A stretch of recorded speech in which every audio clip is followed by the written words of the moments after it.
4 दिवसापूर्वी मालेगाव तालुक्यामध्ये घडलेल्या दुर्दैवी घटनेच्या अनुषंगाने आज मालेगावमध्ये निषेध मोर्चा काढण्यात आला होता. मोर्चा शांततेत होता. दरम्यानच्या काळामध्ये जमावामध्ये असा गैरसमज झाला की आरोपीला कोर्टाच्या न्यायालयाच्या आवाज आणल्याने कोर्टात हजर करणार आहेत. त्यामुळे त्यापैकी जमावातील काही लोक हे न्यायालयामध्ये आरोपीला पकडण्यासाठी गेले आणि त्यामुळे त्या ठिकाणी थोडासा गोंधळ निर्माण झाला. न्यायालयाचं कामकाज सुरू होतं, त्यामुळे न्यायालयाच्या परिसरामध्ये कोणी जाऊ नये आणि न्यायालयीन प्रक्रियेला अडथळा आणू नये म्हणून थोडंसं कायदा थोडासा पोलिसांना बळाचा वापर करावा लागला आणि लोकांना कोर्टाच्या आवाजामध्ये येऊ दिलं नाही. परंतु वस्तुस्थिती ही आहे की आरोपीला कोर्टामध्ये आणलं नव्हतं. आरोपीला ऑनलाईन द्वारे कोर्टामध्ये हजर करून त्यांची कस्टडी घेतली आहे. आरोपीला 17 तारखेला घटनेच्या दिवशीच अटक करण्यात आली आहे आणि त्याची 27 तारखेपर्यंत पोलीस कस्टडी आहे आणि आरोपीचा तपास योग्य रीतीने सुरू आहे. यामध्ये डीवायएसपी दर्जाचे अधिकारी तपास करत आहेत आणि एसपी, ऍडिशनल एसपी आणि माझी सुद्धा यावर देखरेख सुरू आहे.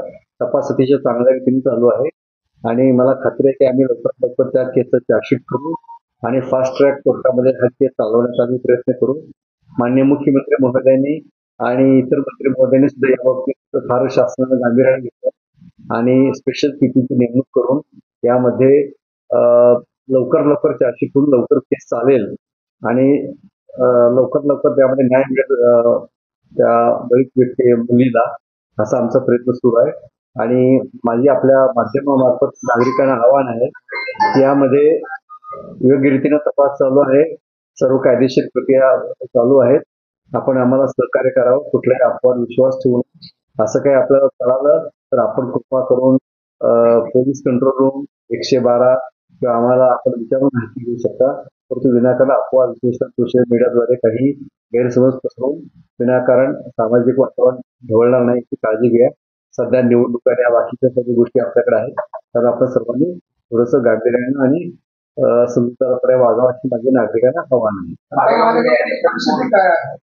मालेगावमध्ये ऍडिशनल एसपी मोर्चा असल्यामुळे ऍडिशनल एसपी आणि आमचे एसडीपी त्या ठिकाणी हजर होते. बंदोबस्त होता.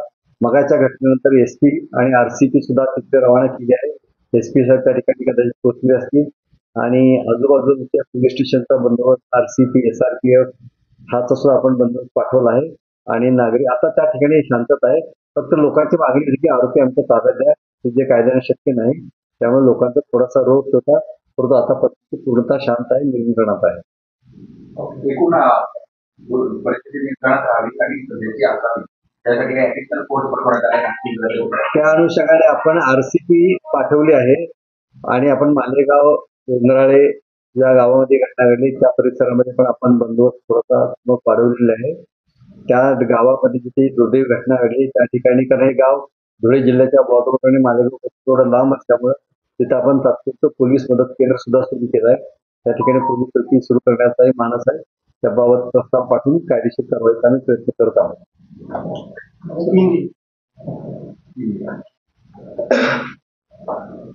कोण विचारणार?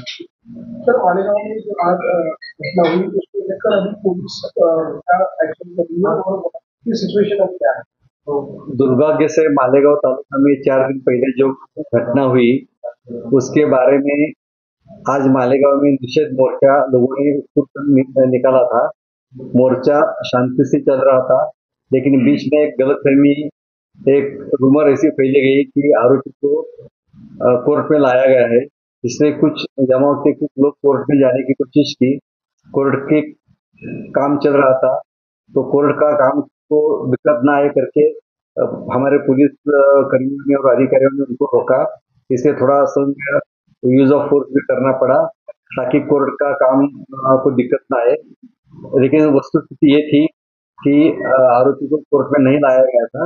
उसको हमने वीडियो कॉन्फ्रेंस के द्वारा उसकी पुलिस कस्टडी दी है और आरोपी 27 नवंबर तक पुलिस रियासत में इसका इन्वेस्टिगेशन चालू है. अभी मालेगांव में शांति है. लोगों की अपेक्षा थी कि उनको आरोपी उनके ताबे में दिया जाए, जो कायदे से नहीं हो सकता. इसलिए लोगों को समझाया गया है और अभी लोग सब निकल गए हैं. अभी वहाँ बाकी कुछ ना हो करके ज्यादा पुलिस फोर्स रखा है. मालेगांव में एडिशनल एसपी हमारे दोनों एसडीपीओ है। जिस गांव में घटना हुई वहां भी हमने पुलिस टेम्पररी पुलिस मदद केंद्र भी शुरू किया है। एसपी साहब भी वहां गए हैं और अभी शांति है। मेरा आपके माध्यम से नागरिकों को आह्वान है कि आप कृपया इसको कोई भी गलत फहमी या रूमर्स ना फैलाए।